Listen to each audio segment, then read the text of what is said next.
just the togetherness, There's a lot of hands that helped out in that game all across the bench. TK came in, changed the game, his energy. But I thought everybody across the board, including the bench, even the guys who didn't play, we just felt very connected in that first game, and that was what my goal was in this short training camp. How much?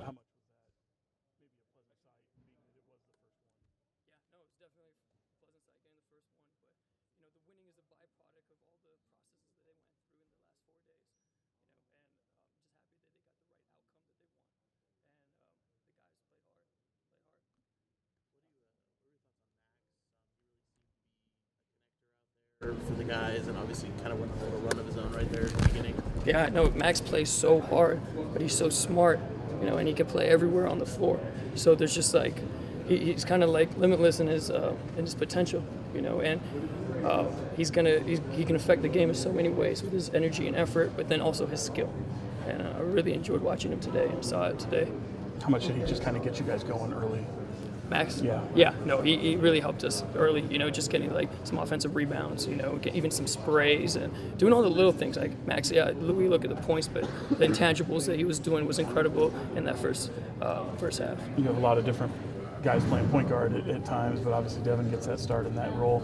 Just what did you make of what you guys were able to do in that? Yeah, no, I thought Devin did a great job. He was communicating with me, the play calls, he's getting the guys in the right positions, and we're playing with different. It's not many point guards, it's just different ball handlers because we're trying to play so fast. If we slow down and just trying to find a point guard, we won't play too slow. I want to defend and I want to run. And then when we have a set play, Devin's going to orchestrate it, and he did a great job today. I know you haven't looked at film, but what's going to stand out in your mind when you go back and look at what to work on? What to work on? Yeah. Yeah, I just think stay away from the ISO ball. I think we had a low possession where we were sharing the ball and stuff, and then it got a little ISO based. Probably that, and then defensively, I just in the half court, I want to touch ball, and that's why it got a little loose a little bit. It's we got to get up into their bodies. You wanted that defensive orientation coming in. Just how do you feel like you guys did set that tone in game one? It started with 94 feet pressure. They picked up, and I challenged them. Every single day in training camp, they increased their percentage of picking up every single day, every single practice. And today I said, okay, last scrimmage in our dress rehearsal yesterday was about 60%. I challenged them to do it 80% of the time. And we chart that. We have a coach at the back, Marty Wilson, charting it. And so they went 82% today of picking up. That affects the game. It makes it a little difficult to get to your spots. All the catches are out. And then it makes it harder to run your offense. What's it mean for you to get the coach to get a win in your first summer? I think I'm absolutely grateful for all the people that have helped me get to where I am, starting back in Toronto at Ryerson University, Canada basketball, that foundation that layered for me to get to the NBA through Jay Triano, and then going through Lloyd Pierce and Nate McMillan, Quinn Snyder, Mike Brown, and all those great coaches in between, and the assistant coaches that I haven't mentioned as well, who've helped me come here. And then Doug and Scott just believing in me and giving me the opportunity. I just can't thank them enough. What did you think of the game Nique had today? Did a little bit of everything out there? Yeah, he's a Swiss Army knife. He can rebound, he can push.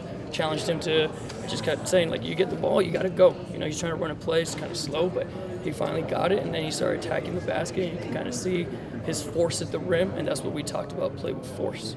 Nique played with a lot of force today. And how valuable is it to have both the rookies, Nique and Max, guys that are willing passers and very capable in that way? Yeah, and I just appreciate in their older rookies that they play the right way. And that's going to be huge when they transfer into the big team. Just keep playing the right way, make the right play, whether the shot goes in or not. The right play is always the one to make. Going back to that question earlier, because it was your first one too, were there jitters on your end? A little bit. That's why I had the dress rehearsal. I had more jitters in the dress rehearsal than I did today, to be honest with you. I felt comfortable out there, and I just have a great bench. And a lot of them have a lot of experience with Will and Jimmy and Dane, and then behind the bench, even GA, and then behind the bench I got my guest coaches who have immense experience with Jason Mexio and Patrick Tatum, who does a lot of national team camps, and Wilson and Marty Wilson. So just having that there just really helps me and gives me the confidence. Coach, you said you were sending a message throughout the game to Nique. Was that message received in halftime, and do you think it responded well to what you were telling me? Sorry, what message? Nique, you said you wanted to be aggressive and play yes, the right way yes. and stuff. Did that happen at halftime? Yeah. I told him at halftime. I just thought he was bringing up the ball and trying to get into a set. And I said, hey, you get the rebound, just go. Push it until they stop you. And they make the right play. And I thought he did that in the second half. And they didn't even stop him sometimes, and he got to the free throw line. Good? Thanks for the jitters coming in, and how do you feel like you did? I didn't feel too much jitters, but I definitely was a little, like, I didn't know what to expect. You know, I came out a little slow, but my teammates picked me up, and it was a lot of fun to just get our first game on our belt and get a win coming out of it. Dip said he talked to you at halftime, kind of just being a little bit more aggressive. What's kind of it like for you to try to have to adjust your mindset like that? Yeah, I mean, coming in, I'm trying to just play the right way, and I did come out a little tentative, but, you know, my team needs me to be aggressive, make plays, whether that's for me or to make a play for somebody else. So my mindset's got to be aggression and just making the right plays for everybody else. Is that familiar to you when someone has to kind of, all right, let's go, kind of pick it up, get that aggression? Nah, it's on me. It's on me. I got to come out from the jump and be better. You know, I came out slow, and I can't have that. So, learning lesson, and I'm gonna be better next game. What did you see from this? Dip calls it the dress rehearsal. From that carried into this one, good and bad. I think just the pace of the game, like how fast it is. It's a different level when you're in the game, but we were going hard at practice, and I think it carried over. And, you know, we were picking up full court and trying to get our wind up, and it's all those different things that come together. But I thought we did a good job for our first game. You got Isaiah on your team, you got Tristan looking around over the way. Just from a familiarity standpoint, what was it like to see those guys? It's pretty cool. You know, it's just, those are my guys, so I'm happy for them that they are in the same situation as me. It's everybody's dream to be in the NBA, so to see a guy that's close to you get to his dream as well and get to compete against him at the highest level, like you can't ask for much more. What did you think of the job that Max did, and is the stuff you were kind of seeing in practice leading up to it? Man, yeah, Max was balling. He did a hell of a job with showing his all-around game. You know, shooting it, getting to the rim, making plays for others, and rebounding.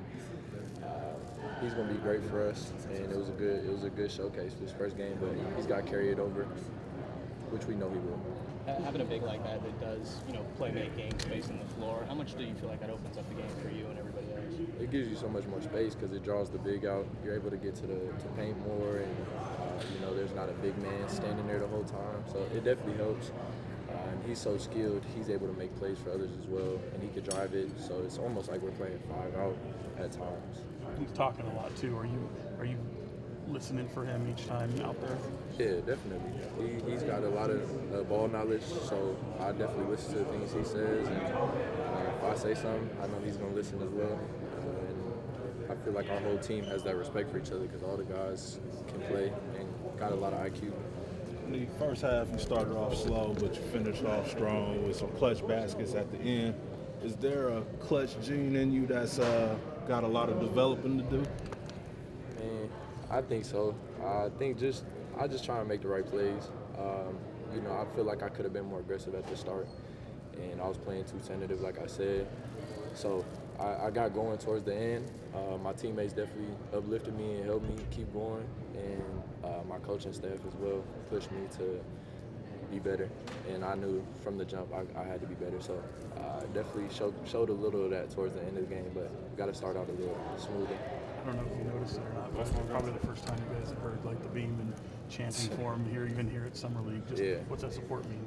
That's sweet, man. That's super sweet to hear at the Summer League. Like, that's how you know you got real fans, people traveling to see you, and just showing that love already. So I can't imagine when it's 17,000 or however many is at the Golden One Center. So it's going to be crazy. Thank you guys. Appreciate you. that feeling out process in that first half. Honestly, I would need to watch film to really tell you this. I feel like I was really into the moment. It was also my first Summer League game. There's a lot to observe and realize. And I was trying not to think too much, so I'll watch film and I'll get back to you on that. What are just maybe the things that stick out initially that might need to be cleaned up? Well, honestly, I'll answer the reverse of your question. Like, I thought we did not turn the ball over many times. I thought it was a really good positive. I thought in the second half we picked up the ball like a little bit better. We were better defensively, so keep that going. I think these are the main two things. And then I believe maybe we can rebound like a little bit better. But overall, like, I think it was a good performance of everybody. Would you think of the cohesiveness of the team? You guys spend some time together, Dip's big on, sharing the ball, playing hard together. How do you feel like these days with that? Yeah, I think we did pretty well. Honestly, it's hard, when you put a summer league team together. We don't have that much time all together during the mini camp, but all the guys were really bought in with our game plan, how we were going to play, and I think that was the success of our team. Obviously, we all want to play to win, so at the end of the day, the only way to do that is to share the ball. So you were talking a lot out there, especially early. Kind of seemed like you were kind of directing things. Is that a part of your game a big part of your game, and how much more can we expect of that even during the regular season with the big club? Well, I feel like that's everything. That's everything I can bring is like a big, like an anchor in the defense. I've talked a lot with Dave. I talked a lot with our front office, DC, our head coach as well, and they were all telling me, look, you got to be the loudest guy on the floor, being able to direct the guys, calling screens left, right, pin downs, all this. And then later in the game, once you recognize action, being able to kill the play before it even happens. So telling them if they're going to hurt curl, telling them if they're going to set a step up, whatever. So just being able to communicate, help the guys, and then at the end of the day, like when you have guards that also manage to get over the screen super easily, it makes the job so much more easier for everybody. So really happy with it. Is it a new thing for you? Like, kind of, is it were you this vocal as anchor? I don't know. Go back and watch. Do you see them responding well to you? That communication when they hear you? Yeah, honestly, yeah. I mean, at the end of the day, like I want them to communicate with me too. I want coaches to communicate with us. They want us to communicate. Like, you can never over-communicate when you're on the court. Even if you just tell the guy, yo, you're by yourself, like it's just you. I think that gets the guys going, bring energy, and at the end of the day, just hearing where he's talking from tells you like, okay, I have someone right here on my right, I have someone on my left.